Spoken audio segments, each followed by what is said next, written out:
What's going on, world? We are back. I'm C Moody here as always with D Moody. We have already got into the NFL recap for week 4, college sports, college football week 5. We're getting into WWE right now. Just hit Monday Night Raw. Now we're about to dive into Smackdown Live and with predictions on Hell in a Cell this Sunday. We are Sports Moves, 2 Moodies, 1 duty. Sports.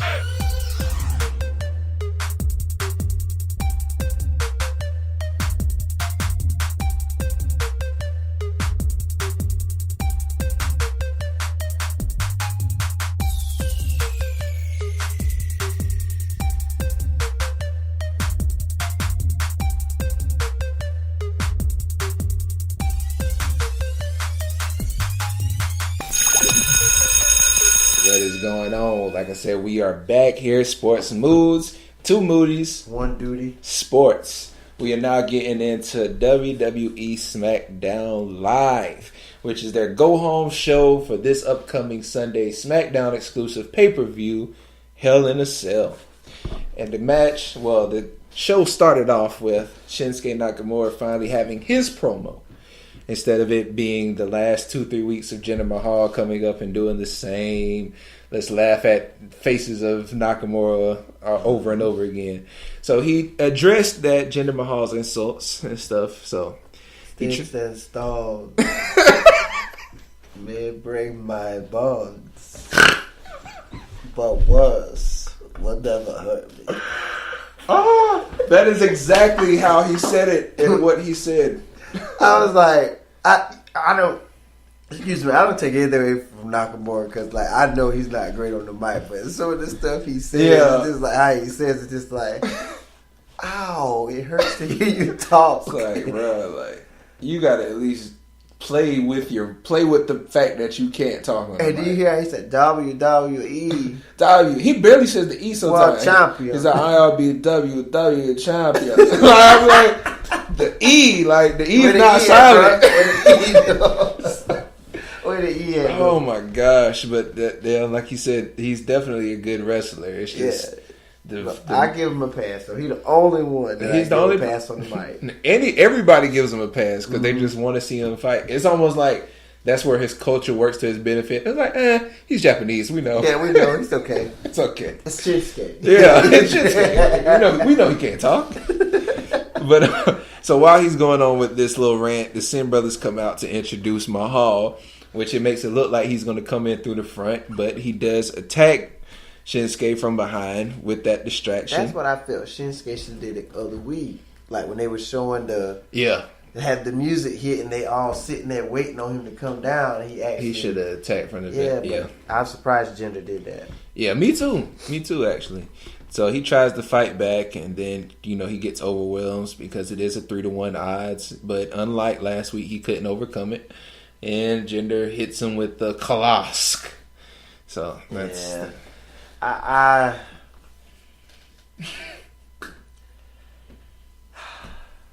Nakamura has great theme music, doesn't he? He does. Awesome. That's the only thing. I mean, both of their theme musics are good. Yeah, it really is. But just to be all serious, I mean, I'm just not invested in this rivalry because it's just like, especially the build for it. The first time they fought at SummerSlam, there wasn't a lot of build for the match. Yeah. And then now they actually had like 5 to 6 weeks since SummerSlam to try to build this rivalry up to sell you on this, and they still haven't sold me on this yet. No.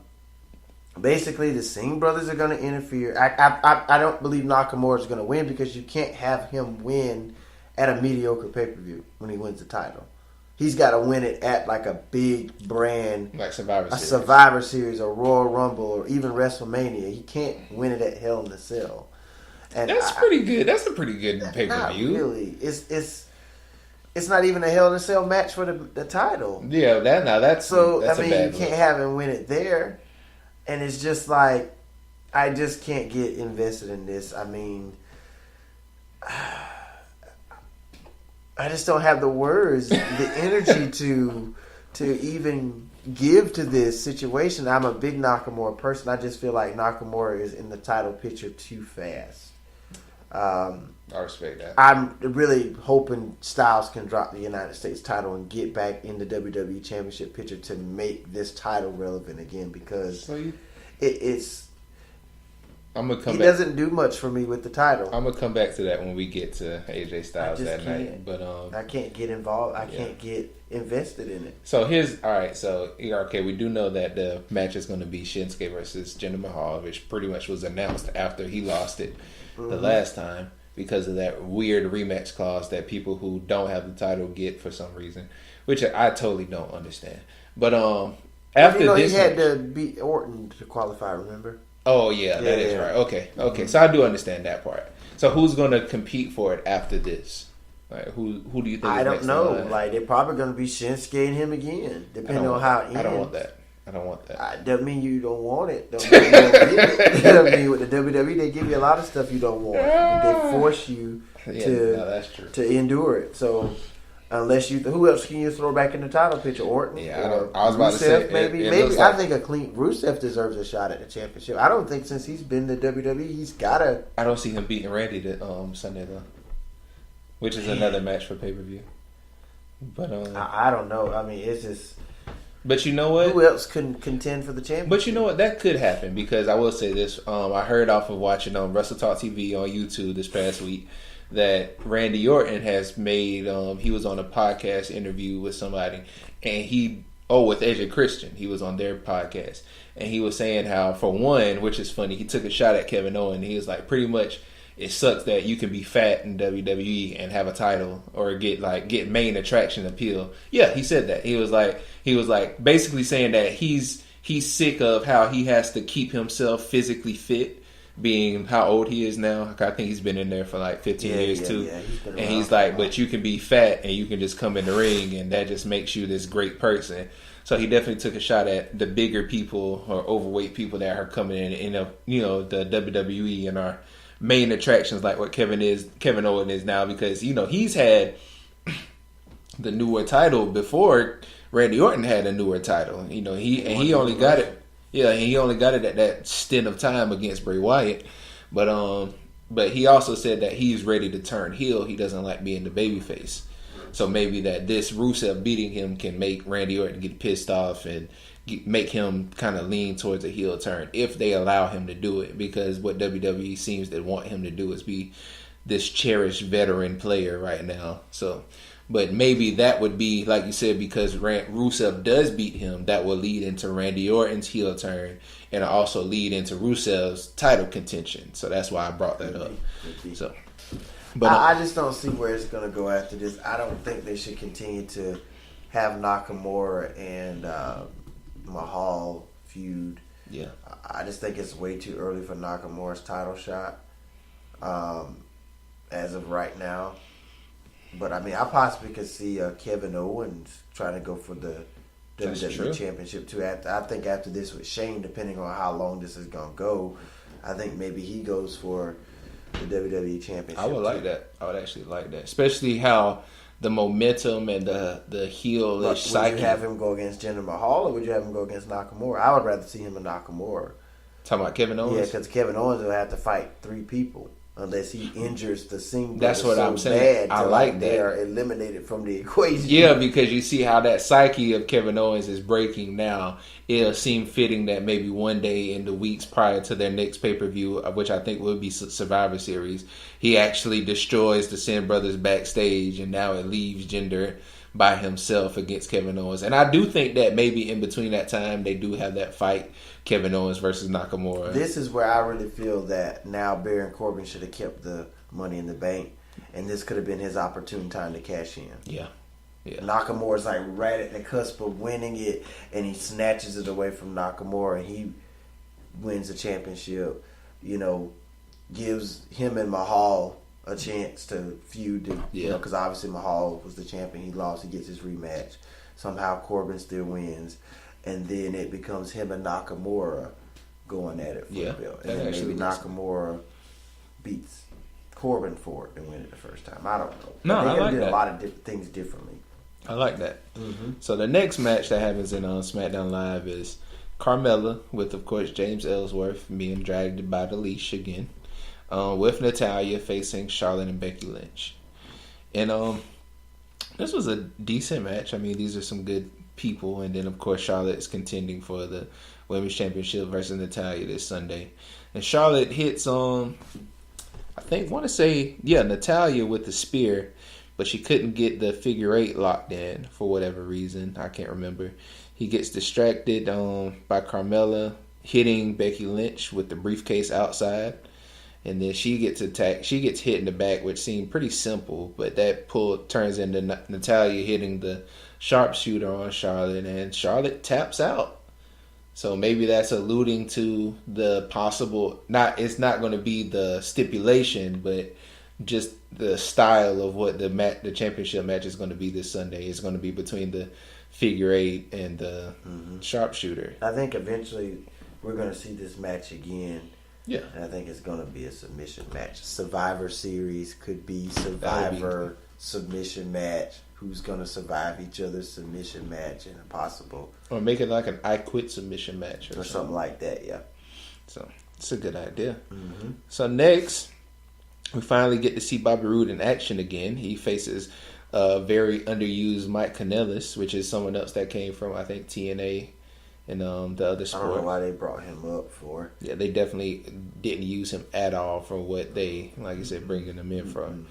So, but this was actually a super fast match, and I didn't like it. Literally, Bobby Roode only did 2 moves, and that was the spine buster and his finisher, Glorious DDT, and that was it. That, as much as I love Bobby Roode, and I'm glad that he's here, and I'm glad for the match Sunday, this match put me in a bad mood. It truly did. Because it literally... Could have just kept that off the show. Yeah. And so, but it led into Dolph Ziggler coming out, and he's still doing theme music and stuff. But this time he decides to come out hitting a bass drum, and then he has like other props like a whistle or some confetti something all around the ring, and he picks it up as he moves around towards the ring and stuff. And he claims that this Sunday he's going to have an amazing intro to like make a point with Bobby Roode by exposing him that he's just the entrance with no wrestling. But then Bobby Roode, which was I thought was pretty good to me, while Dolph was leaving, Bobby Roode was like, I'm going to show you what I am. And he plays his theme music in his face with the spotlight on him doing the glorious. I was like, oh, that's disrespectful. Yeah, I like how that light shines down on it, too. So I like that part. That part was better. I think they could have just did that promo instead of him having the actual match. Like the match, like I said, was a waste of space. And after that match, they had Usos' little promo for Sunday, in which the New Day responds. Just another back and forth, getting ready for Sunday kind of momentum. And one thing that I've noticed that they've been postponing the Fashion Files. Like, I think 3 weeks ago, they said the Fashion Files would be there in 2 weeks. And then this week, they was like, well, the Fashion Files will be there Sunday. Mm-hmm. So I guess they just seem like they're misusing it. Because, I mean, it was really getting over with the crowd. And I actually liked it. I thought it was funny. So it was a good bit of a different kind of relief for the show itself. Even with Smackdown being 2 hours, sometimes it feels long with them trying to force storylines into the show. Mm-hmm. So I did like that, and the fact that they're like pushing it back. I don't know what they're doing with it, so I didn't like that part. But I want to see the Fashion Files come back. So it was a good part of SmackDown, because now it's just like SmackDown is just kind of like it's missing something without it. Yeah, because you're so used to seeing it every week, and then it's going away. So. Definitely, man. Next, Jinder finally has his own promo backstage for Sunday by himself. It was just a waste. I felt like everything was kind of said initially at their little beginning promo with Jinder attacking him, but I guess they felt like he needed to say something as well, which I felt was totally unnecessary. But that was another just kind of a wasted promo space. And then they finally have another match, which is like the third match of the night. Ty Dillinger faces Baron Corbin, and It's funny. Corbin does that. You know how he does that run when they throw him towards the turnbuckle. He runs out one side, comes right back in, has momentum to give the clothesline. He tries to do that this time, and Ty Dillinger hits him with a super kick. But it, of course, it didn't end it. Mm-hmm. But it pushed Ty Dillinger. Later on, he ended up pushing Ty Dillinger chest first into the steel stairs, and that was kind of an advantage for Baron Corbin. But somehow Ty Dillinger stalls a suplex and reverses it while he's in the air into a roll-up pin. And Ty Dillinger gets the W off of that. Yeah, Corbin, it seems like every time these two fight, whether it's Styles and Corbin, Dillinger and Corbin, or Dillinger and Styles, it's always a distraction. It's always where it's not like a clean victory. It's some kind of circumstance that happens that causes some type of crazy ending to the match. And I actually thought we was going to see a triple threat. I'm surprised they didn't throw Dillinger into the match at Hell in a Cell, so maybe he'll get the winner of the match at Hell in a Cell. So it looks like it's going to be Styles and Corbin. It kind of looks like one of those things, too, that we saw on Raw with the Tag Team Championships. Remember when it just had the club just sitting there. Right, and they every even week came intertwined in this rivalry, and then didn't use them in it. And then, so I guess Dillinger just will await the winner if that happens. So. Yeah, possibly. And then after the match, AJ Styles shoots his little promo on, how he's going to win, of course, and their match coming up that Sunday. Next, we have Randy Orton facing Aiden English with Rusev coming out to support Aiden English. And Rusev trying to give his promo or whatever. No, Aiden English and Rusev was giving their promo. It was kind of weird to me. Their little heelish friendship or whatever it was. Either way, it was interrupted by Randy Orton coming out. And he has his match with Aiden English. And this was another quick match, but I felt like it was kind of more eventful than definitely the two moves by Bobby Roode. Yeah. And then, of course, Randy Orton makes the RKO look spectacular by kind of doing a pop-up RKO. So I definitely like that. And then while Randy Orton's kind of ominously standing over Aiden English, Rusev tries to slide in behind him. And literally while Rusev pokes half of his body in, Randy Orton kind of does the little Viper turnaround. So now he's on his elbows, eye to eye with Rusev, and he just kind of just backs right calmly back out the ring, like, nah. I ain't got time for this tonight. You ain't gonna embarrass me tonight. Right. So. I guess I'm kind of excited for the Rusev Orton just a little bit at Hell in a Cell. It's really Rusev that got me excited about it. Yeah, Rusev is a character, man. Yeah. But, I really want them to do something more meaningful and relevant with him. I think he's taken a lot of losses to a lot of big-name wrestlers. It's time to push Rusev over. Yeah, I would like to see, honestly, being that the champion at SmackDown is Jinder Mahal, I would like to see Rusev get it.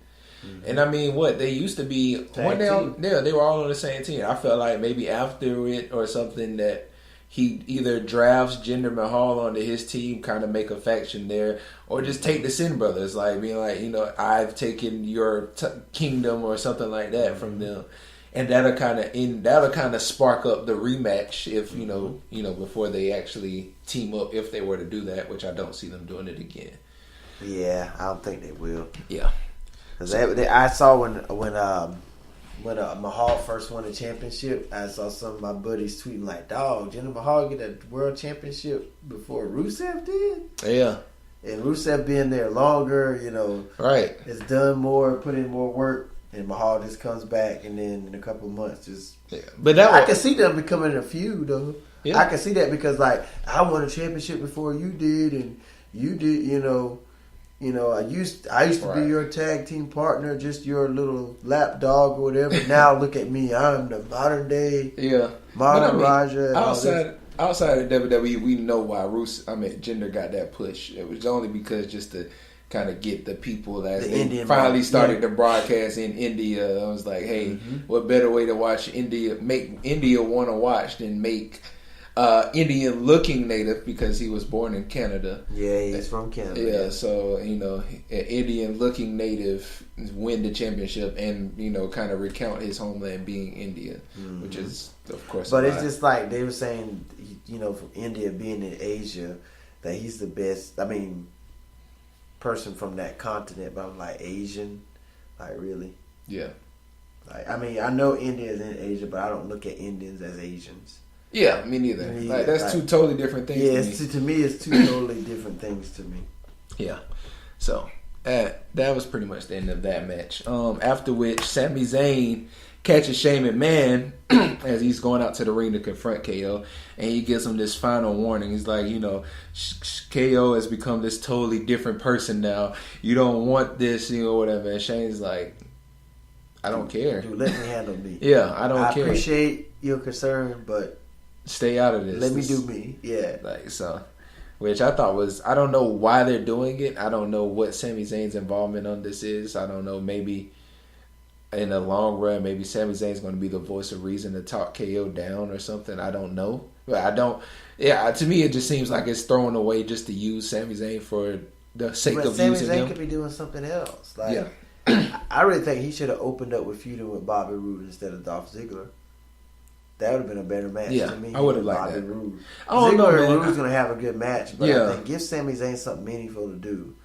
Yeah, but I don't know what they're doing with him. He went to SmackDown for it to be the land of opportunity, and it still doesn't seem like he's getting getting opportunities, or at least few for the U.S. title or something. Yeah, I feel you. But so after which Shane finally comes down to the ring, calls out Kevin Owens, calls him a coward, threatens what he's going to do Sunday, and he decides to make the match a Falls Count Anywhere match. So Kevin Owens finally comes out. Can I ask? Go ahead. Why make it a Falls Count Anywhere match when the whole point of the match is supposed to be in a a Hell in a Cell match? Why be like, you know what? I'm going to make it Falls Count Anywhere so I can beat you in the cell outside. But most of the time in a Hell in a Cell match, you're going to be outside the cell anyway. Right. You're still going to do hardcore stuff. It's not like they can get counted out or disqualified. Maybe it's a Hell in a Cell match. Yeah. I even think in a Hell in a Cell match, you can pin somebody on the top of the Hell in a Cell. Yeah. I think. I'm not sure. At least I know when on the video games you used to do that. But I mean, I don't see the ref climbing up to the top of the cell with you and like he's gonna have to clap his hands.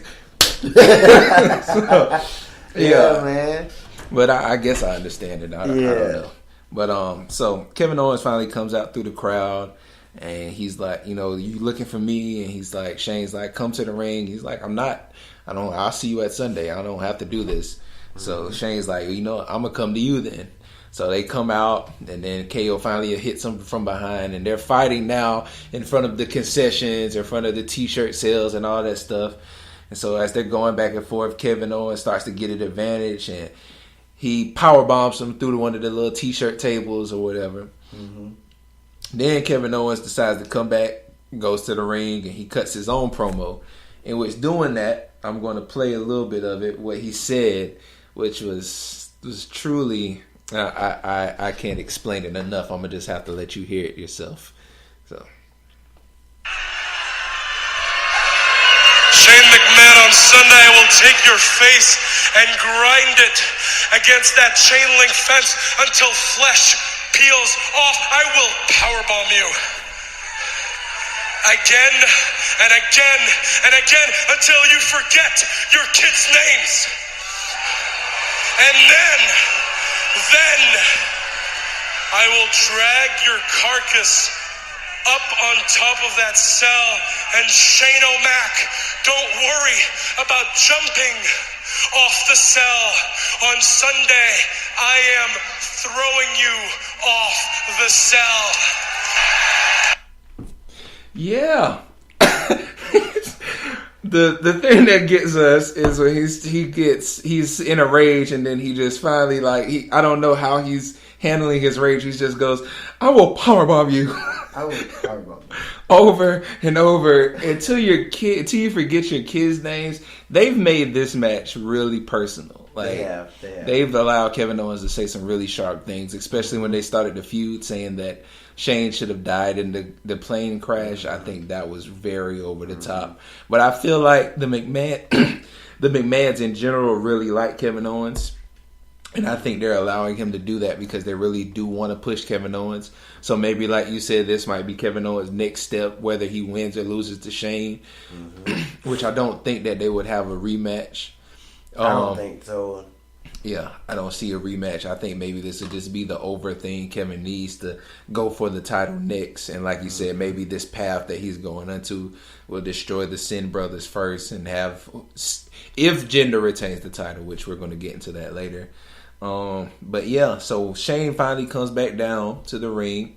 He's a little bit battered, but he does kind of pick a fight. He kind of stands up to him a couple of times outside of the ring and inside of the ring. But yeah, Shane tries to fight back and KO headbutts him. No, he super kicks him, headbutts him. And for then him to be fat, that leg gets up there pretty high. Oh yeah, super kick. That's true. I think it's funny. I think because of that, he's the fat, most athletic person I've seen. Yeah, definitely. Because he does the frog splash. I mean, he does the super kick. He's done a moonsault before. Yeah. I've seen him do a moonsault. He can wrestle with the best of them. It's just he just doesn't have the look as a right. He just doesn't look the part. And I think because of that, because honestly, I mean, even though I feel like my attempts on being a wrestler is all but done at my age, but I feel like when I saw Kevin Owens not only come into WWE but win the championship, it did give me a spark of hope. And maybe like if I wanted to do it, there's a spot for me. There's a spot for me in WWE. Why? Because Kevin Owens made it, doggone it. That's how I felt when Kevin Owens. So even though Randy Orton, I understand Randy Orton's part being the person who's had a great physique this whole year, his whole career, and then him saying that somebody out of shape seems to get more glory than him in this time or whatever. It does give hope for the overweight and out of shape people that Kevin Owens is doing what he can do, but you have to be athletic. You can't just be fat and not be able to move. You have something going on with it. Yeah, but that was SmackDown Live in a nutshell. And how do you feel about SmackDown? The overall show was not great. On a scale of 1 to 10, what do you give it? 1 to 10, 4. A 4. 4 out of 10. And a lot of that's just because of the Shane and Kevin Owens little thing they had going on. Really not invested in Styles and Corbin. I could really care less about that.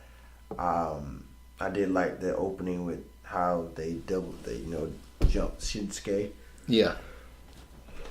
And they finally let him talk, to give him his side of it, because every week, like you said, it was more of gender, and now finally Nakamura gets an opportunity to say what he needs to say, which wasn't much, but I'm just right now WWE is just in a rough spot right now, man. It's just the back half of the year. This is the point where it looks like they get a little lazy and they just feel like we'll just coast our way into Royal Rumble, and then we'll start to build more stuff, more meaningful stuff going toward WrestleMania. But right now, it's just the only thing I really care about on this show right now is the Kevin Owens Shane McMahon fight. That's the only thing you care about. That's the only thing I want to see. Oh no! And I want to see Usos and New Day. Yeah, and that's about it. Okay. Hey, you know what I just thought of? I didn't check to see. Yeah, that just made me think. Is the Cruiserweight division now just a Raw exclusive show? I think it's just Raw. It's Raw. It's pretty unfortunate. I would like to see the Cruiserweight division in this pay-per-view. But besides the point, my rating for SmackDown out of 10, I'm gonna have to give it the same, and I have to give it a 6 out of 10.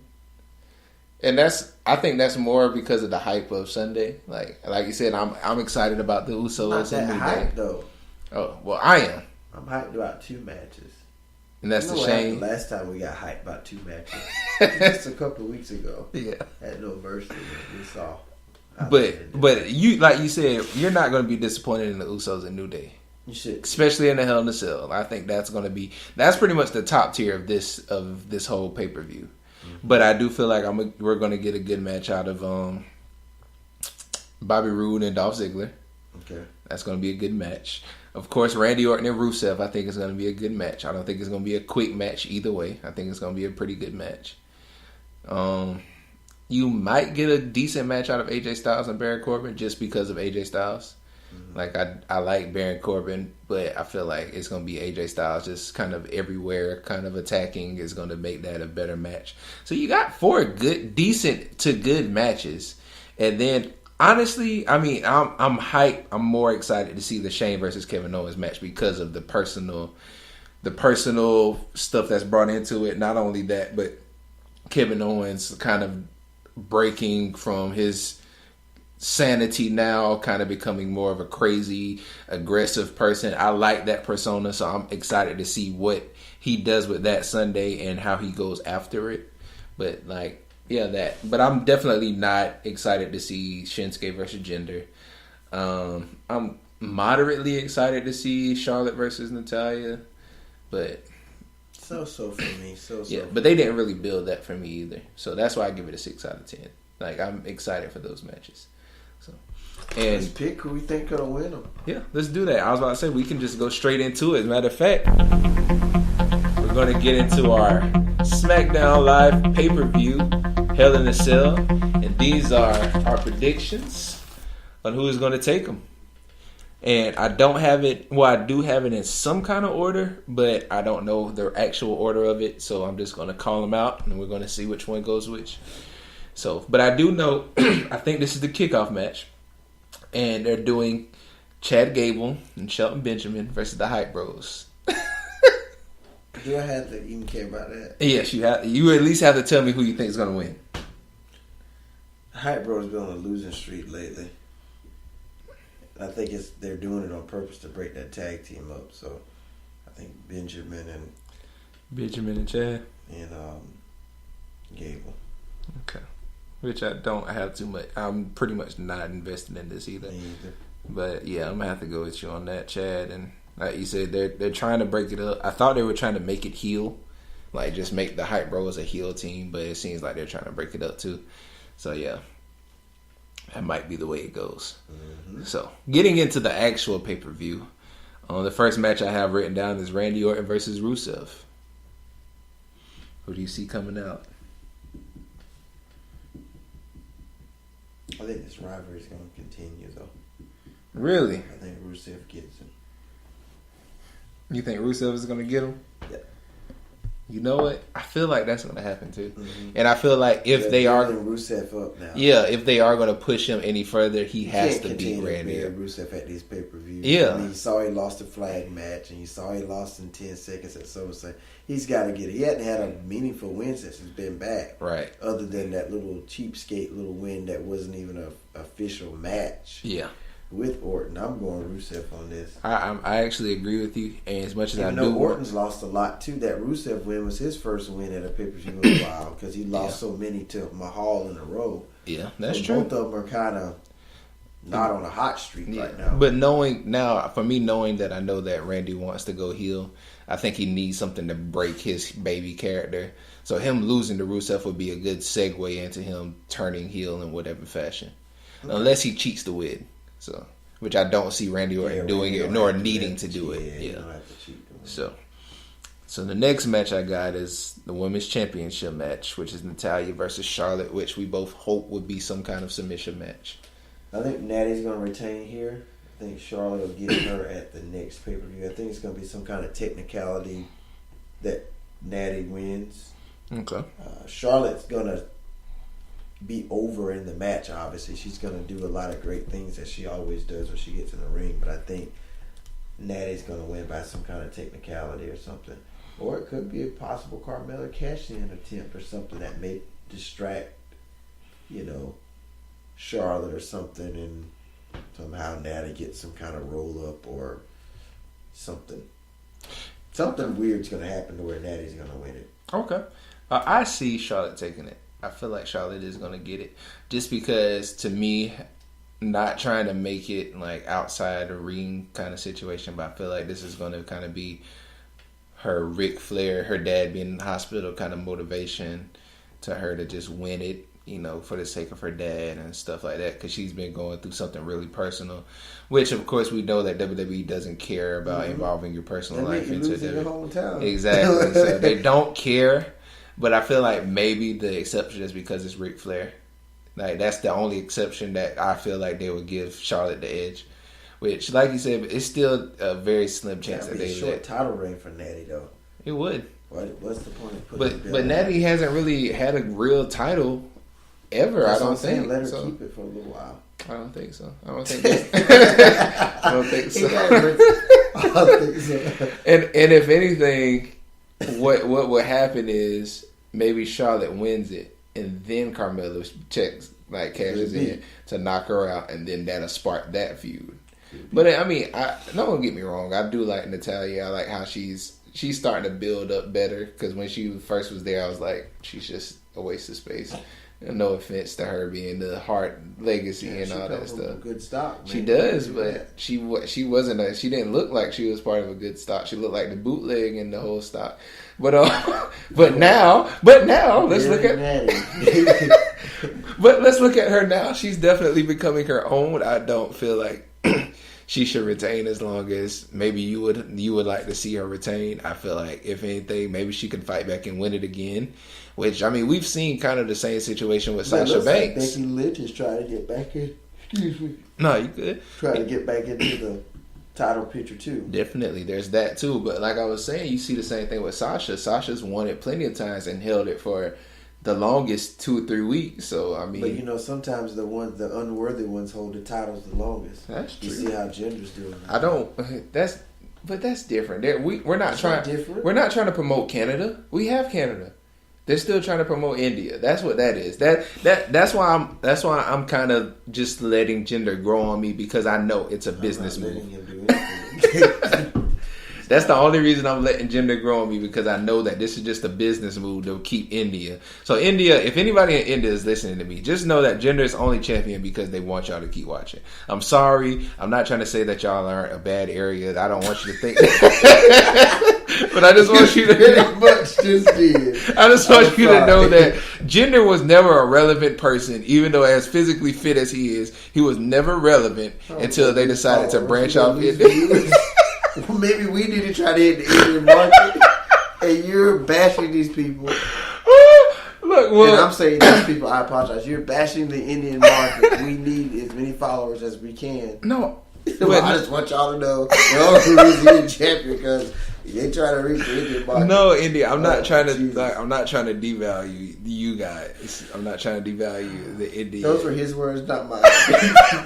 This is C Moody. I just want you to know, I'm not trying to make this. I'm not trying to devalue or derate anything. I just want you to know that Jinder, the character Jinder is, which he's from Canada, so don't take this personally.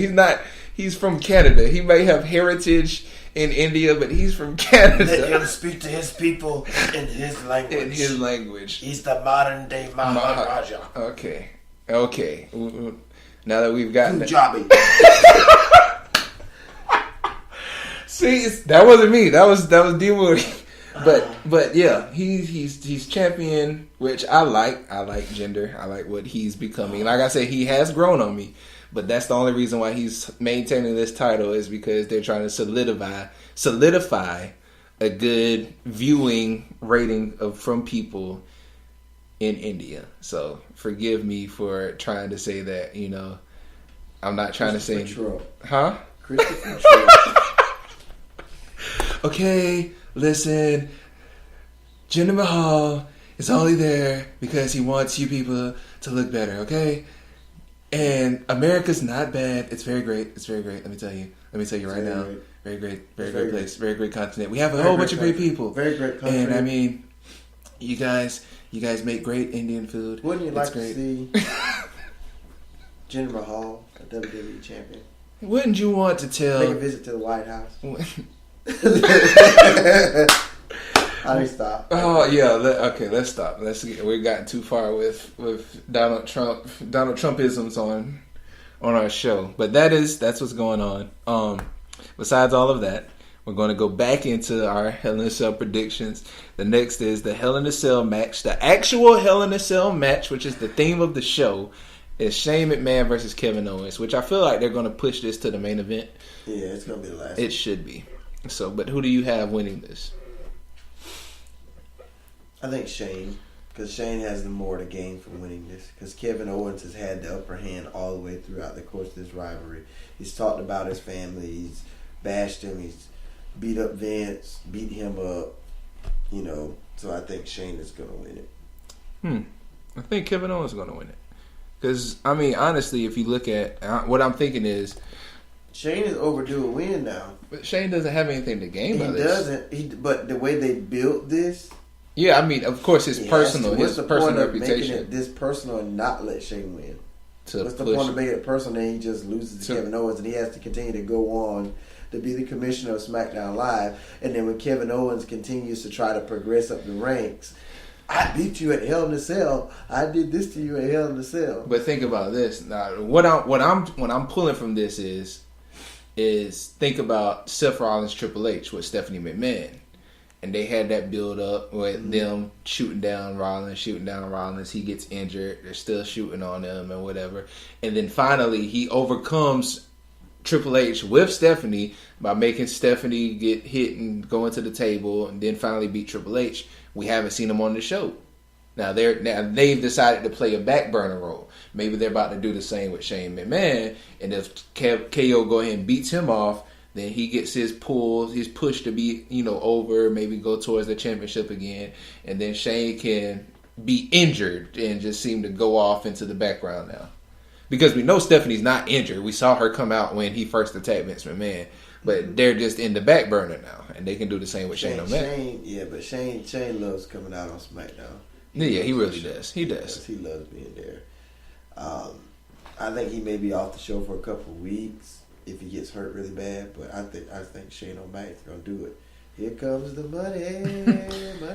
Money talks. And dude, ain't that a terrible theme song? You heard KO say that last night? Who else you got on there? Next, we got AJ Styles versus Baron Corbin for the U.S. Championship. I'm gonna go ahead and Styles will retain. Yeah, I'm gonna go ahead and say that I think AJ Styles is gonna retain. I don't see Baron Corbin winning it. Somebody has to lose. I'm just noticing we're retaining most. Well, so far we've retained. Well, you retained 2 championships. So. And I agree with you on this one with AJ Styles retaining his championship against Baron Corbin. But even though I don't see who's going to be next for him, maybe Sami Zayn to finally get that push. Yeah. Possibly not. Or maybe Kevin Owens decides that he just goes back and say, that was my U.S. title and that's the feud again. I don't want to see that again. I don't. Like Wyatt and Balor. I don't want to see that. I want to see Styles and Owens again. Well, now it's a different Kevin Owens. I don't care. It's the same. He's mentally unstable. Kevin Owens. He still had the same theme music. He still wears the same ring gear. He still has the same moveset. I don't want to see that. Okay. I done seen it 5 times. Say no more. The next match is Dolph Ziggler versus Bobby Roode. The glorious one, of course. It has to. Yeah. I feel like, even though I like Dolph Ziggler too, I'm definitely fond of what the Bobby Roode character is, and I feel like I won't give in to the victorious. I will defend. Oh, you're silly. Yeah, I love that entrance. I love the whole Bobby Roode person. I like his reminiscence of Ric Flair with the big old fancy robe coming in. So he has to win so he can start getting pushed to something else. Mm-hmm. Maybe he's the next for the title shot. I don't think they'll push him up that fast at WWE. Maybe they'll feud him with the US for a little while. That should be the feud. Or maybe him and Sami Zayn feud or something. No. Or maybe it's a number 1 contenders match or something for the U.S. title. Okay, I can him and Sami Zayn or somebody. I can respect that. Maybe him, Sami Zayn, Ty Dillinger or something. Yeah, I can see that. But yeah, definitely he needs to go into some kind of title format. So next, I finally have the WWE Championship match, Jinder Mahal, which I didn't even write. Wait a minute, I think. Well, we didn't do it. I didn't do it. You didn't do. The WWE Championship match. You did the tag team championship? Nope, that's my last one. Oh, that's okay. what I call it. Because that's your okay. That's my main event. Just All because right, it's an actual. boys, man. No. Good. That's what I'm saying. It's going to be the actual title contenders, actual title match in an actual Hell in a Cell. That's why I put it at the end. Okay. But I don't feel it's going to be at the end in real, time. But it's Jinder Mahal with the Sin Brothers versus Shinsuke Nakamura. I feel like we both have the same answer on this, but for the sake of the fans, any fans that we didn't lose in my little rant about Jinder Mahal's contention with India, I'm going with Mahal. Somehow he survives it. I don't think you put the belt on Nakamura right now. yeah, I don't see what can happen with Nakamura right now. I don't see any big storylines coming from that, which of course you wouldn't see it until he wins it anyway. Mm-hmm. But the Sin Brothers, I feel like, is going to play the advantage for Jinder Mahal. And I hate to say Nakamura's going to lose because I hate to have him on a losing streak. Yeah, I don't think he should never lose. He should have never lost until WrestleMania. He should have went undefeated all the way through. Possible him and he, even if he wins the title and he goes into WrestleMania as a champion, or somehow Styles gets it back and he fights Styles for the championship at WrestleMania. That's what a lot of people out there want to see. Yeah. But I just don't see Mahal dropping it right now. If he does drop it, I won't be shocked. But either way, I could care less for this match. I'm gonna look at it. I'm with you too. I'm gonna watch it just for the sake of watching, just to see what they're gonna do. Because the match at SummerSlam between these two wasn't that great. No, there wasn't a lot of build to the match. And then Jinder botched the finish. Yeah, he did. Jinder botched the finish, and then there's really been no real build to this match now, other than Mahal coming out every week, looking at the Titantron, the Jumbotron with pictures of Nakamura poking fun at him. That's not a championship build. No. To me. Not at all. Yeah, I don't really care for this match at all. Considering that this is a championship match, I don't care for it whatsoever. So, that leaves my main event, which is going to be the tag team championship match between the New Day, the current defenders, and the Usos, which is actually going to be in a Hell in a Cell. Usos winning this. I agree. I agree. think this is where the title's going to change. Because Usos going to win this rivalry. Hopefully, I hate to say if it's the end of it, but I think this is going to be the ending of it for now. Ending of it? And I think they may try to push some other tag teams up. That might be why the Fashion Files are coming back on Sunday. They've already feuded with them, though. The Usos. And beaten them. It's different They now. might try to bring Gable and Benjamin up. I don't want that. I don't. The Hype Bros. I don't want that either. Well, who else you got in the tag team wise? You don't have nobody else. Yeah, that's really the only thing in the tag team. There was a tag team, the Ascension. No, but they're trash. No offense, Ascension. You guys are trash. Huh? So they're the Legion of Doom wannabes. Yeah, facts. But I heard that in the NXT or wherever they came before, they really weren't that persona per se. They were kind of a different aspect, but WWE kind of pushed that character on them, which is unfortunate, like you said, because they do look Legion of Doomish. Yeah, I guess you would. Sami Zayn and Ty Dillinger in a tag. It's a tag team. You said put Curtis Axel and Bo Dallas what? Sami Zayn and Ty Dillinger. Curtis Axel and Bo Dallas what? Both of them are a bit more talented. Than That's Bo what Dallas and Curtis Axel. just that combination. That's what I feel. They are more talented. They'd be good together. I don't think so.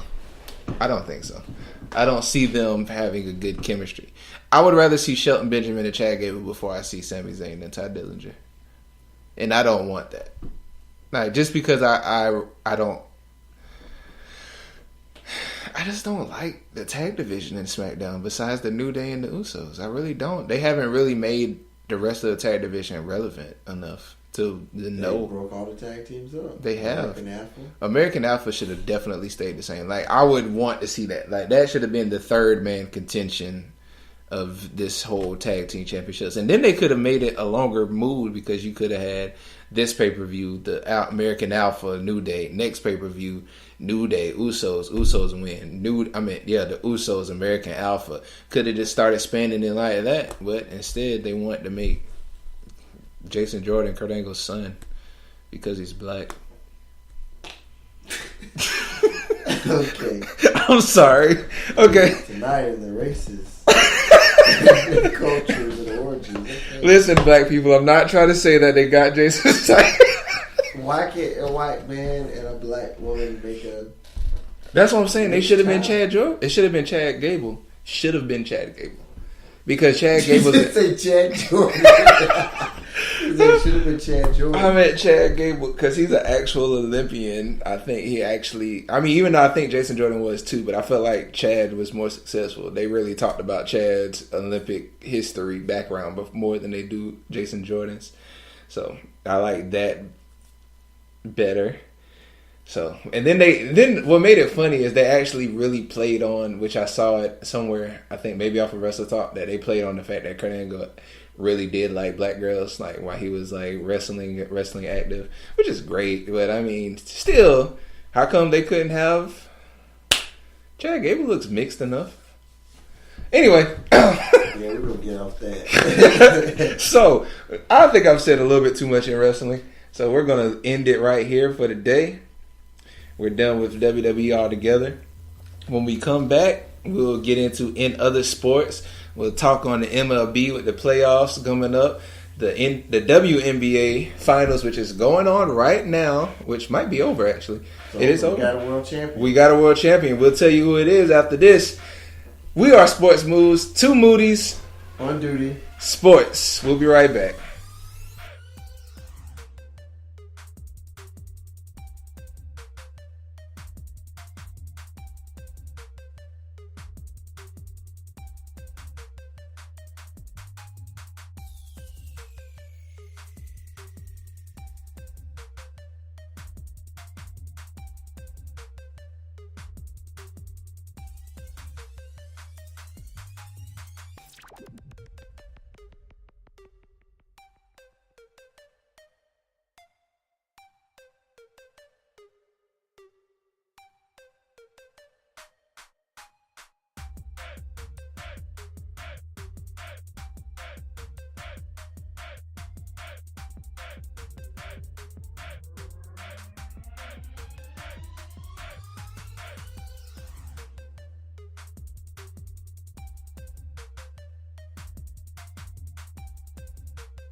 What is going on, world? We are back here, C Moody, with always C Moody. We are Sports Moves, 2 Moody's, one duty. Sports. We are now getting into the segment of In Other Sports, and I will give the mic to D Moody. All right. We're going to give you guys a little bit of updates on what's been going on in the MLB. The playoffs are underway. The regular season is over and done with. It's October. So it's time for what they call the Fall Classic. So it's got jump-started last night in the Bronx. American League wildcard game, 1-game playoff between the Yankees and the Twins. Yankees pulled it out 8-4 in that game. They were down 3-0 early in the first inning, had to rally back. Went back and forth there for a while, but the Yankees were able to pull away. Aaron Judge nailed a home runner in that game as well. Yankees move on to the divisional series versus the Cleveland Indians, defending American League champions. And then on Thursday, which will be tomorrow afternoon on MLB Network at 4 p.m., we'll see the Red Sox versus the Houston Astros. So we have our Final Four in the American League divisional series between the Yankees and the Indians, and then you'll have the Red Sox and the Astros. I'm really rooting for a Yankees-Red Sox Yeah. American League Championship Series. That's what I was thinking. thinking. It doesn't get any better than those two teams playing each other for the right to go to the World Series. Like, not taking anything away from Cleveland. Cleveland's a great team. I think they have the best manager in all of baseball in Terry Francona. And what they did this year when they went on that long streak of like 20-so games in a row they won. You know, they went to the World Series last year, was up 3-1 and lost the lead to Chicago to lose the World Series. So I do know they have vengeance on their minds. The Astros are no pushover either. They've been very consistent all year. So it should be some great playoff games on the American League side of things. Right now, the NL wildcard game on TBS. Right now, the score of the Diamondbacks and Rockies in their one-game playoff is 8-7. Right now, the Diamondbacks are out in front. Bottom of the eighth. Bottom of the eighth One inning out right now in that game. So that game's getting down to the wire right there. The winner of this matchup will move on to face the Los Angeles Dodgers in the NLDS. And then on Friday, Game 1 between the Washington Nationals and the defending World Series champion Chicago Cubs will take place on TBS as the Cubs get ready for their title defense of the World Series championship that they won last year. So that's going to round things off for the MLB side of things. If we get a chance to update you before the end of the game on the Diamondbacks and Rockies, we will. But speaking of updates, we do have a world champion in the WNBA Finals, and I'll let C Moody give you guys who came out on top of that Game 5 matchup. In the WNBA, we have, of course, if you haven't been paying attention to it, it has been the LA Sparks versus the Minnesota Lynx. And I'm stalling to give you just a little bit of attention before we announce the winners. If you don't know already, the winners of the WNBA Finals are the Minnesota Lynx. They pulled out a win in Game 5. The score was 85-76. The Minnesota Lynx have dethroned the Sparks and claimed their 4th title in 7 years. Sylvia Fowles had 17 points and broke her own WNBA Finals record by grabbing 20 rebounds to lead the Lynx to their 4th championship in 7 years. And it seems like every odd year they win it. Really? They won it 2011, 2013, 2015, and now that's pretty weird. Every 2 years they win a championship. I sign up for that any day of the week. Yeah. So they're like a dynasty right now in the WNBA of this decade. I remember when I first heard of the WNBA, the LA Sparks were that first. Actually, the Houston Comets were that first, dynasty, and then it kind of shifted over to the LA Sparks. Right. And then now you see the Minnesota Lynx here. So congratulations to Lindsay Whalen, Maya Moore she's just a champion player all around, the collegiate level, winning at UConn, and then now advancing to her WNBA career now as a multi-time WNBA champion. So congratulations. I mean, this Game 5 was like typically a Game 7 for the women. Exactly. And, to win that game at home on their home floor to dethrone the Sparks, who beat them a year ago, to win the championship. So congratulations to the Minnesota Lynx organization on winning their 4th WNBA championship. I would love to see Maya Moore's ring box. Yeah, she's got plenty from UConn and a couple here from Minnesota. So, oh my goodness. She's doing some major things in her career for sure. Definitely.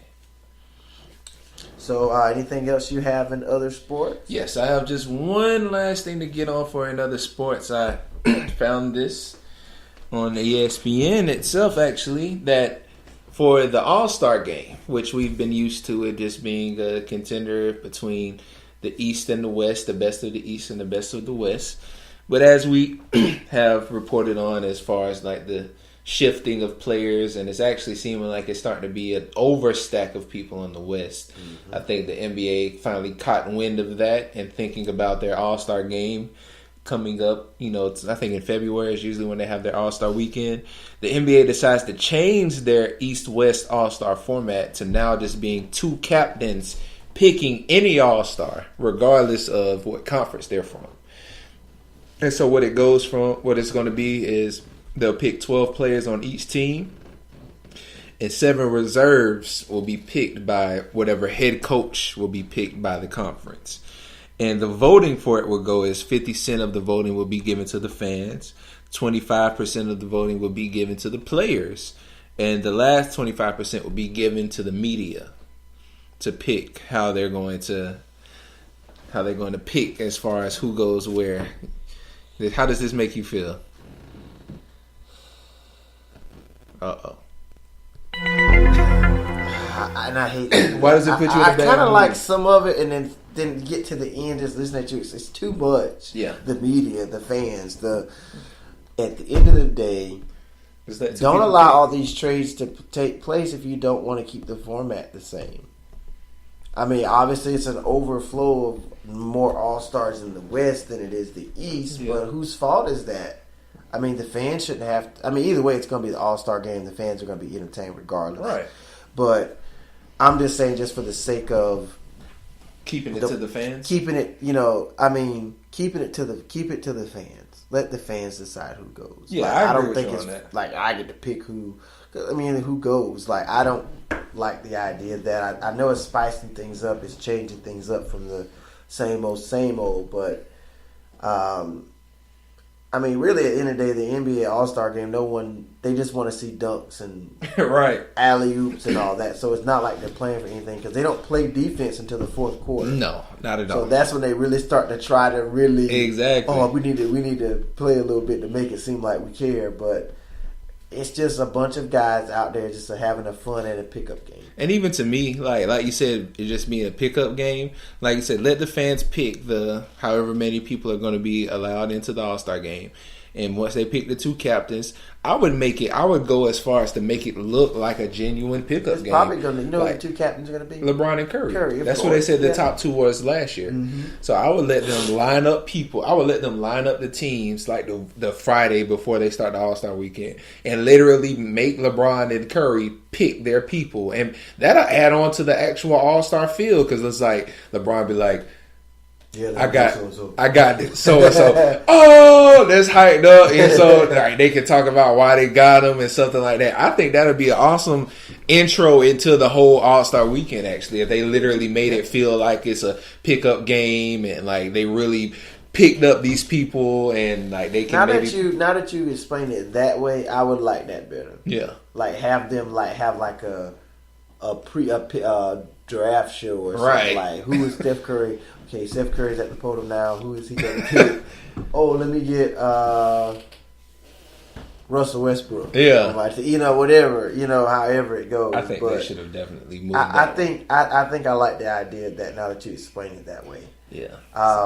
But it's, I guess, trying to change it up because really these All-Star games like the Pro Bowl, NFL, nobody cares. Like they changed the Pro Bowl. It's not AFC versus NFC anymore. It's kind of like Team Irvin versus Team Rice or something like that. Yeah, they pick the players they want. So I guess everybody's kind of deviating away from the normalcy of what the All-Star game used to be.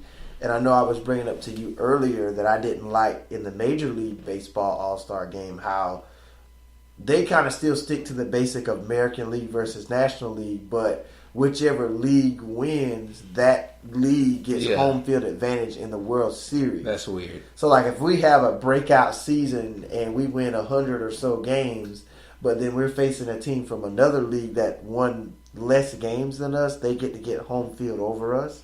Yeah. I don't like the idea of putting that up as a wager in a Major League Baseball game. I don't. They should kind of do what the NFL does. I mean, most of the NFL, they don't play at their home place. They go somewhere else, don't they? Well, most of the time, the All-Star game, they'll play it in a...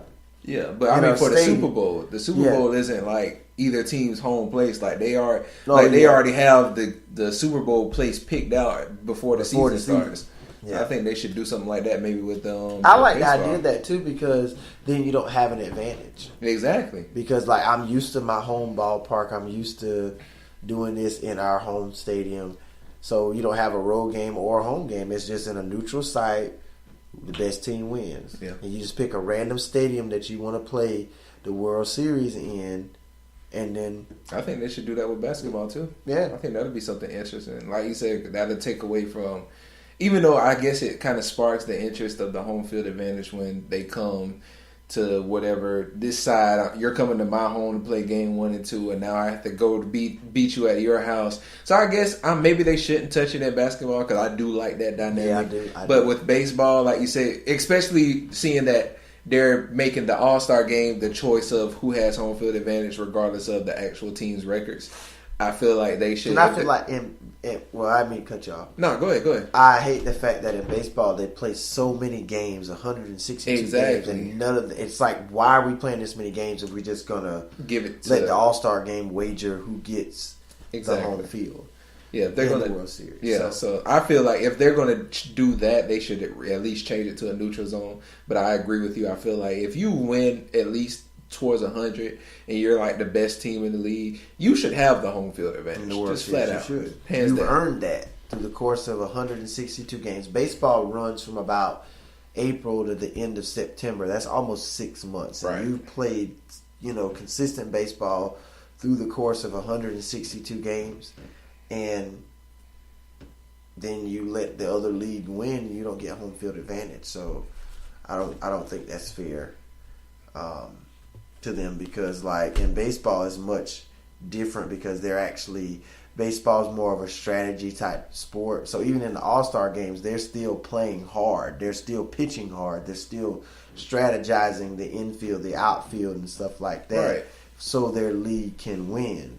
So I will say the Major League Baseball game is a little bit more competitive than what we see in the NFL and the NBA. But it's definitely more of a chess game. Mm-hmm. But I mean, it's a change. Maybe we'll have to see. I want to give it a shot before I know it put me in a bad mood, but I'm kind of anxious to see how they're going to present it to us. Yeah. And then maybe it'll give me more of a good feeling about it. But when I first heard it, I was like, I said the only reason they're doing this because they know all these Western right. The West is going to win. Facts. I mean, because you got Melo, you got Westbrook, you got Harden, you got Chris Paul, you got Curry, you got Kevin Durant, you got the Warriors. The Warriors, pretty much. The whole, it's just the West is stacked. You got the Warriors whole team, the Spurs starting 5, then like you said, the Thunder starting 3, the Houston's 2. So like you already have your whole West in just those 4 teams. Mm-hmm. So and then you still got Damian Lillard out there. Kawhi, like you said, Spurs Kawhi Leonard's gonna be there. Right. And then in the East, you got LeBron. LeBron, Kyrie, Dwayne now. Wade will be there. They'll put Rose him in Rose if he plays to his potential.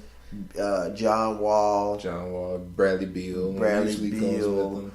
So I don't know. I just have to see how it looks when it comes out, when it comes around that time of year. NBA, if anybody in the NBA staffing listens to this, please make it like a little draft or an actual looks like they picking up people for a pickup game. Like you do at the park. Yeah, line them up. I want him. Y'all can actually make that an intro into the All-Star weekend. I just feel like that'll go over well with the crowd. That gives us something else to see. That gives y'all more time and money y'all can, get out of it. It's all about a show anyway. Yeah, it's a show. Exactly. At the end of the day. So what better way is to see them publicly say, this is my team. I picked them. I pick him up. So, but I guess if they don't do it, it'll make more fun for the media that if LeBron picks somebody over Twitter, like throughout the week, and it's like, you know what, I think I'm gonna draft Paul George to my team, and it's like now fans are retweeting. So I guess they can have it their way without making it its own media show. But I feel like if LeBron can do the decision and get that much feedback, they can do a pickup game at the beginning of the All-Star pickup show. So I think they should. So we'll see how it goes though. With that being said, man, we're wrapped up with everything that we wanted to get to as far as this whole week is concerned. All that's left now is the NFL picks for Week 5. You're going to hear myself and D Moody's predictions on it, who we feel is going to come out with the win. and who we feel is going to maintain this record we have so far going on. But we are Sports Moods, 2 Moodies, 1 Duty. Sports. And we'll be right back.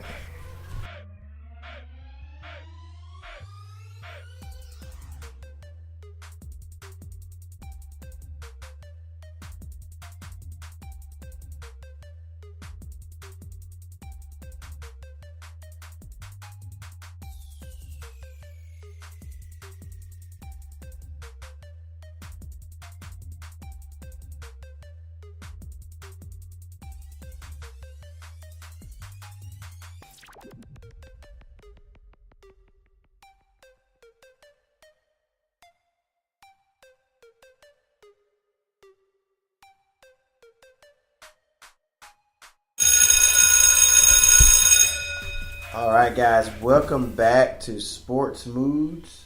I'm D Moody with C Moody, 2 Moodies, 1 Duty, Sports. We've covered everything from NFL Week 4 picks. We talked about some college football and the new top 10 standings. We went on into WWE about Monday Night Raw and Smackdown Live. We also hit on our Hell in a Cell picks for the Smackdown exclusive pay-per-view this Sunday, only on the WWE Network.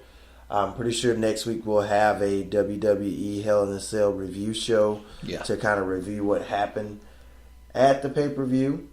Then we dived into some in other sports. We learned tonight that the Minnesota Lynx won their 4th WNBA championship in the last 7 years, defeating the LA Sparks 85-76. Shout out to Maya Moore. Maya Moore, Lindsay Whalen, and those girls out there, champions once again. We also hit at a little bit of MLB playoff action. We learned on last night the Yankees will be advancing on through the American League Divisional Series versus the Cleveland Indians. Tonight, we also see that currently the Diamondbacks are leading 8-7 right now over the Colorado Rockies in their NL wildcard game. We'll keep you updated on that if we can get a lifetime score. Let's see, has that changed yet over there, C. Moody? Hold on, I'm about to pull it up right now. Let's see if anything is... Oh, it looks like it has. I see that 11 on there. So far, once it loads up for me, the end of the 8th, we have the Arizona Diamondbacks. I had to make sure I was saying the right thing. They are up now 11-7, which before we got into it, now they're going into the top of the 9 actually. But before we actually got to this point, while we were covering it, it was at the bottom of the 8th, and the score was the Diamondbacks up 8-7. Mm-hmm. So now they took 3 more runs, 11-7, a 4-run lead going into the 9th. That's a huge lead, so I'm pretty sure they're going to be getting that closer and that bullpen getting warmed up to try to close out the victory. The winner of that will move on to face the Los Angeles Dodgers in the NLDS, and then, the winner of that will move on to face LA. And we'll keep you guys posted and updated on the MLB playoffs in next week's podcast. And again, you can also check us out on @SportsMoves on Twitter to get our feedback on what's going on in the world of sports day by day, and then also on Instagram @It'sSportsMoods, right? Yep.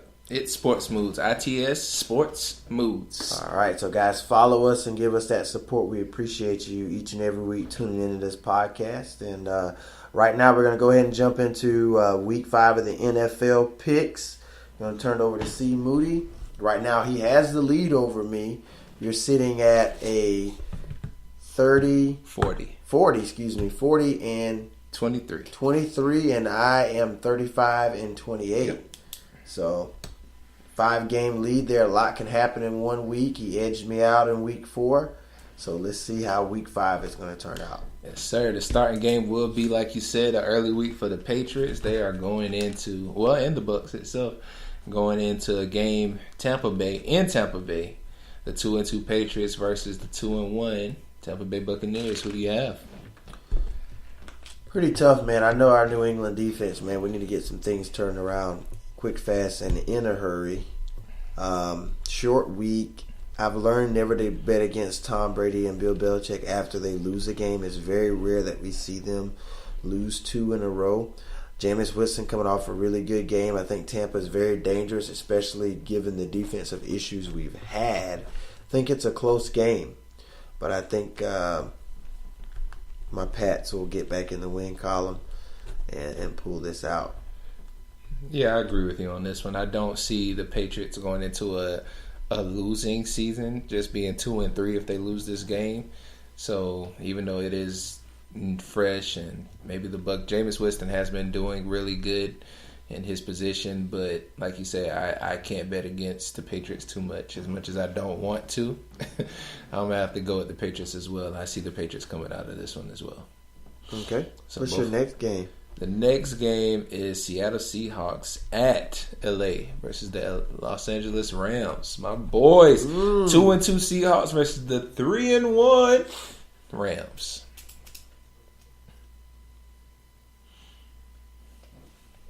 Seattle. Oh, I think this is where it comes. I think they need a loss right now.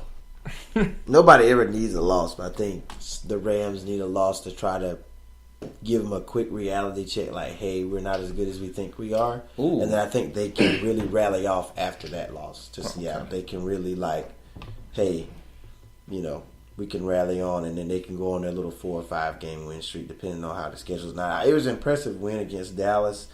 I got to give it to them. Didn't see that happening. They're 3-1 right now. They're doing some good things. I think Seattle needs a statement win right now. I mean, they're 2-2 at the moment. I think this is the uphill climb for them too. So I think their defense possibly could give the young Jared Goff some issues here. They got to find a way to stabilize Todd Gurley, because if they don't, then this is going to be a long day for that defense. But on the flip side, the Rams have always played Seattle tough over the years, but that was, even with Jeff Fisher, as bad as a coach as he was for them. But I just see Pete Carroll having more, experience going up against this young coach, and I'm pretty sure he's been noticing how well they've been playing and probably studying a lot of the stuff that they're doing with that defense to try to change it up against them. Nah. Come on, see Seattle. Nah. Seattle. I think the Rams are going 4-1. I'm going the Rams. And like you said, it's because I do feel like if any team has, Rams have showed some dominance, not consistent, but some dominance it has been against the Seahawks. And in LA, and with a resurged Rams, like, this isn't the Rams that play moderate. The Trojans are the professional team in Los Angeles. This is true, but we're going to grow, and this game might help it. Because, like you said, this isn't the team like how the Jeff Fisher, where they're a moderate and below team, and they just happen to get their good win of the season against the Seahawks. Though this is a good Rams team so far that's going to staple themselves against the Seahawks in this game. I just love the way you're glowing with confidence over there. Like, you're really excited. I just really see this. And I won't even say that I feel like Todd Gurley's going to have a field day. I feel like, maybe they do make him a moderate player this game, but I feel like Jared Goff is going to have a really good game. On top of that, I feel like it's not going to be a high-scoring game, because I feel like the defense of the Rams is going to do good. And then the defense of the Seahawks. The field goal kicker's clutch. So. Exactly. So I feel like, if anything, it's going to be a low-scoring game, and either our field goal kickers, our line, is going to be the deciding factor, or we're just going to pull it off by a few points, a touchdown maybe. But I feel like I'm giving it to LA, definitely. Once again, I've said this last week, I have to stop just going off of faith and momentum, but I genuinely feel like this is going to be a good win for the Rams. So. Genuinely, okay. So the next game is Kansas City Chiefs at Houston against the Houston Texans. This is a hard game for me to pick, man. I really don't know. Who do you have? Kansas City got to lose sometime. Yeah, now that's true. They definitely got to lose sometime, and definitely I've lost confidence in them just by their fact that they should have lost this last game. Like, I'm gonna say that forever. that this game against the Redskins, I feel like they should have lost if it wasn't for the guy. I'm gonna stop saying his name because I feel like he nobody's hurting worse than him. So I'm not gonna keep beating a dead horse, by saying his name. But that was the one thing that stopped him from winning. You just said it again. You weren't gonna say it. You just I said I wouldn't say his name. You're just beating up the Indian market tonight. Just the black people. Listen, Josh Dotson. The only reason your team didn't get this win Sunday is because of you. It's like, let me stop saying that. There's way more factors into why a team wins or loses. The Chiefs are still a good team, even though the Redskins had a great performance. But going ahead and making my prediction, even though I'm less confident in them, and then on the other hand, the Texans had a very dominant performance this past week against the Titans, a team that is starting to be developing into a good team. I don't see Chiefs losing. I don't see them Chiefs losing this game. Yeah, I'm gonna go Kansas City too. I think Deshaun Watson is gonna do some good stuff, but I don't think it'll be enough to beat Kansas City. It's hard to believe they're gonna be 5-0, but until someone can show me they can beat this team, which right. Washington came really close, as you said, but I don't see Houston getting that one. Now, this next game is going to be a tough one for me. Both teams are 3-1. It's the Carolina Panthers going into Detroit to play the Detroit Lions. Play Matthew Stafford and the Detroit Lions. You said it right. You know what? Carolina going to win this game, too. I think serious? That New England is giving them some momentum. I think they're going to go in. They're going to play well, and they're going to win this football game. Cam is going to have not a field day. He's going to play well. I think it'll be a close game, but I think that defense of Matthew is really going to give Matthew some trouble. I really do. Do you really? Mm-hmm. After the Lions put up a really good defensive performance, and I don't see Cam's O-line really being that great this year so far. At first, I honestly would have to say I was thinking about Carolina, but thinking about how the defense showed up to complete this team. Go ahead and write Detroit. Yeah, go ahead and give it to Detroit, man. You'll see when Matthew walk out of there with 3 interceptions. Even if you make it through the game, he's good for getting hurt too. Now I'm not wishing that on him, but I'm just saying. I'm not taking this. Carolina boys hit pretty hard too, so we'll see. I'm giving it to Detroit, man. I think they're going to come out 4-1. This is going to be a good game. No, it's not. I don't think it's going to be a good game. I think even though the Panthers did have a good performance last week, they pulled out a good win against the Patriots. I think the Lions defense knows what they have to do. Like, they know the threat that Cam Newton is.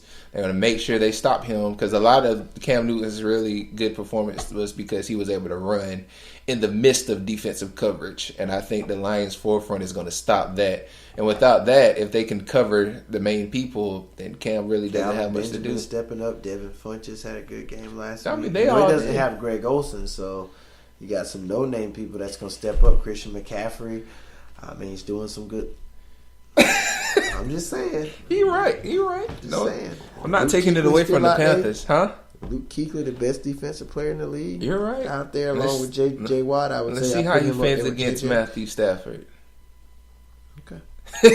Luke Kuechly get an interception this week too. Oh, wow. I felt like that was a personal jab right there. Watch. The next game, man, is the 3-1 Bills. They're going into Cincinnati to play Cincinnati Bengals, who are 1-3 currently. Buffalo at 4-1. It's got to be some upsets going on, man. Do you believe that the Bengals are going to be that upset? They could be. That's the thing. It's so... Oh, man, this is tough. I don't trust them. I got to go with Buffalo. I don't trust them. I'm going Buffalo. You're going Buffalo. Even though I think Cincinnati will win, I'm going Buffalo just for the sake of choosing. I mean, I'm kind of with you. I want to go with the Bengals. Crazy stuff be going down sometimes, man. Each matchup's unique. I want to go at the Bengals, but I am going to go at the Bills on this. I don't see as dominant as they have been. Even though it might happen, I agree that I feel like Cincinnati might pull this one out, but I'm giving it to Buffalo. So The next game is the 2-2 New York Jets going into Cleveland to play the Browns that are 0-4. Does the Browns finally get a win in their column this week, or did the Jets add on and become a winning team at 3-2? I got a weird feeling that something weird gonna happen. I think Cleveland can beat them, man. You think Cleveland can beat them? That's the upset? I ain't gonna pick them. I didn't say they would win. I didn't say they would. Oh, man, come on now. You got to give it to them. Going with the Jets, man. Wow. The Jets just get another win this week, huh? You went with them too? I don't know. I'm gonna go with you on the Jets. I'm gonna go with you. I just feel like this could be a tricky game, though. I wouldn't be surprised if Cleveland end up and won it. Right. You know, so I wouldn't be surprised. No, yeah. So the next game we have San Francisco 49ers, 0-14, going into Indianapolis to play the Colts that are a 1-3 team. I'm kind of mixed right now. I feel like 49ers should get. I was thinking San Francisco, but I just feel like the Colts might just do something, man. Who you got? The Colts did have a pretty embarrassing performance to the Seahawks this past week. And the 49ers didn't play bad this week last time. 49ers played Seahawks pretty good, too, when they played them. Yeah, and they lost in overtime, so they're pretty overdue. What's San Fran? Dang, I don't want to, but I know this will probably be one of the ones I get wrong. Me too. San Fran got to get a win, man. I'm going with San Fran too. I'm giving it to San Fran. And I don't think Andrew Luck is coming back. If Andrew Luck was coming back, then we'll definitely be wrong. Mm-hmm. So it's still possible, but it'll be more definite if Luck was back. So the next game, 2-2 Tennessee Titans going into Miami to play the Dolphins. And you know, Cutler ain't doing much, and we don't know if Mariota's going to be available. Oh, that is right. I'm going Miami. I'm seeing an upset. I'm seeing the Miami upset. I don't believe it. I think the Titans are a really good team, but I see the upset this week. It depends on whether Mariota's going to play or not. Nope. So I would say he's not.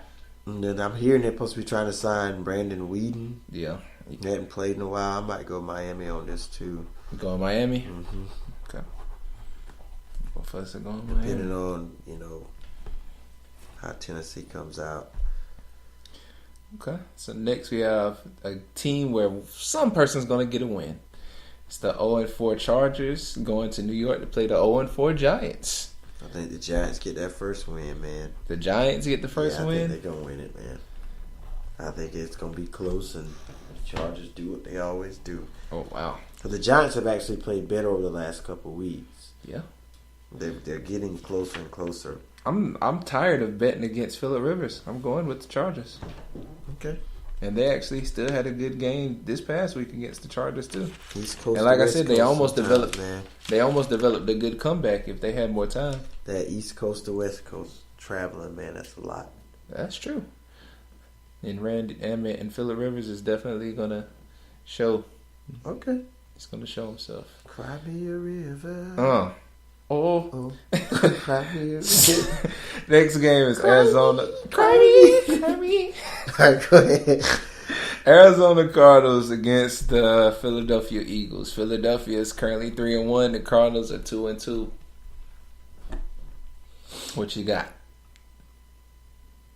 I'm liking Carson Wentz, man. I'm buying into what he's doing. That's a good guy, man. I'm buying into what he's doing. Arizona's tough. We'll give it to him. This game's in Philly. This game's in Philly. Gotta go with Philly. Going with Philly. I don't know, man. Just by seeing, even though they did play the 49ers, and either that's going to show that the 49ers is that good of a team, or Cardinals are that bad of a team right now. So I don't want to bet against Larry Fitzgerald's hands. On Arizona? Nah, I'm going Eagles. I'm going Eagles. All right. Yeah, I like you said, I do like Carson Wentz right now. He's definitely a phenomenal quarterback so far. He's growing into that possible phenomenal quarterback status. Okay. So next we have Jacksonville Jaguars, which are 2-2, going to Pittsburgh to play the Steelers, 3-1. Antonio Brown's getting the ball this week. You can believe that. So you saying they pulling it out? Yeah. I give it a Pitt. I think Jacksonville's going. This is gonna. You know what? I'm throwing my head up in the air with this one, just because Jacksonville, the 2 games that they did win, surprised me in dramatic fashion, and then one being with a team that, even though the Steelers beat 2, like, I feel like Jacksonville might show up today, even in Pittsburgh. So I'm going with Jacksonville. With Jacksonville, yeah. Go right ahead. Whatever, man. That's what I'm gonna give a game up on you on it. Facts. I'm gonna get a game on you on that at least by 1. The next is 2-2 teams, man. Baltimore Ravens going into Oakland to play the Raiders. Without Carr. Ravens? This will be the game Flacco will have his up game. High. This will be the high game. This is the high point for him. Mm-hmm. I really don't know what to do with this game, man. Like you said, there's no Carr. I don't know their backup quarterback. E.J. Manuel, but that's who it is? Mm-hmm. I'm not disappointed in that.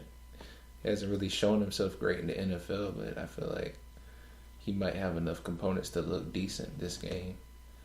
And then being in Oakland, but the Oakland has been falling apart. But the Ravens haven't been good either. This is pretty hard for me, actually. For the sake of making this pick interesting, because we've been agreeing a lot, I'm going Oakland. Yeah, the last 2 gonna get you. That's fine. The first 2 gonna get you at the top. The betting against my Rams and Lions. Oh man, we'll see. All right, the last game Sunday is gonna be the Green Bay Packers versus the Dallas Cowboys. They're going into Dallas, who is currently 2-2 versus the Green Bay. What kind of game is this? A Sunday night game? Sunday night. Should be, I think. Okay. It's in Dallas? Yep, it's in Dallas.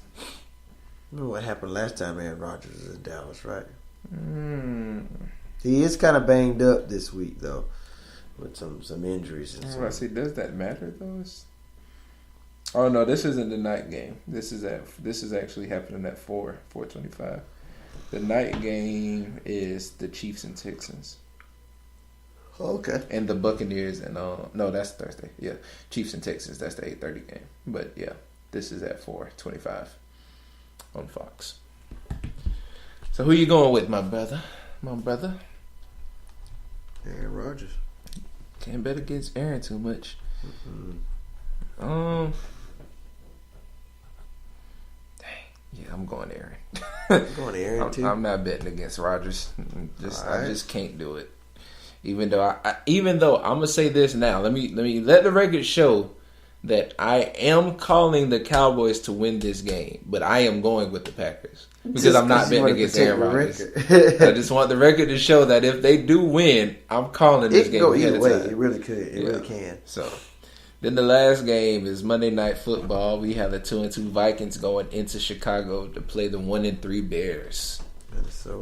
Minnesota. Yeah. Hands down. I'm agreeing with you. I got the new Trubisky kid stepping up, starting his first start. So hold on, who did Chicago have their first win against? Who did they win against? That one win? Pittsburgh. Oh, I'm going Bears. Oh, he rescinded his pick. I don't mean to do that. This will be my one rescind of the season. Okay. I'm going Bears. I think I'm gonna take the lead, y'all. This week right here coming up. This week is mine for the taking. We'll see how it all goes. We picked a couple of games the same, but we went opposite ways down toward the end. Again, C Moody is.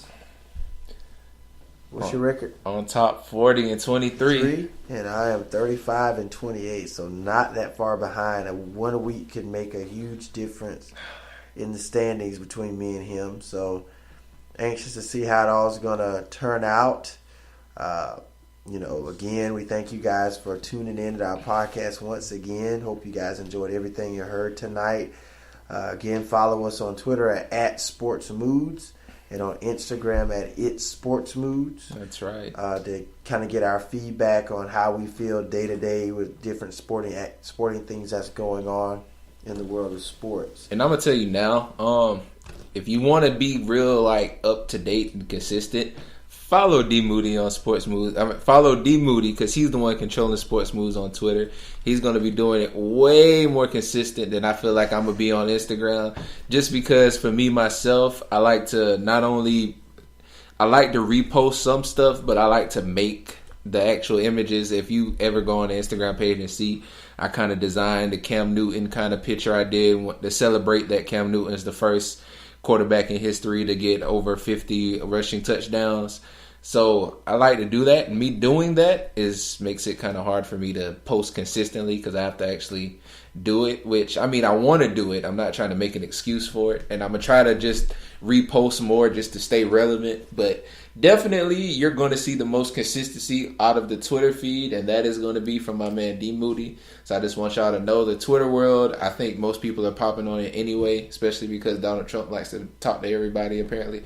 So yeah, do that definitely, but follow both of us. Follow Sports Moods in general on all platforms, like on us on Speaker. Continue to listen to us up here. We also post to YouTube. I'm actually trying to get us posted on iHeartRadio as well. So hopefully if somebody just has iHeartRadio, you can follow us up there as well. Not only that, like you said, the day by day with Twitter, Instagram, and we try to post our relevant stuff on our own personal Facebook pages as well for the personal people that know us. But this is what it is, and we thank you guys so much for just listening to us and actually being just as involved and seeing how passionate we are about sports. Once again, I'm C Moody, and as always, here with my brother D Moody. We are Sports Moods, and that's 2 Moodies, 1 duty. Sports. See y'all next week.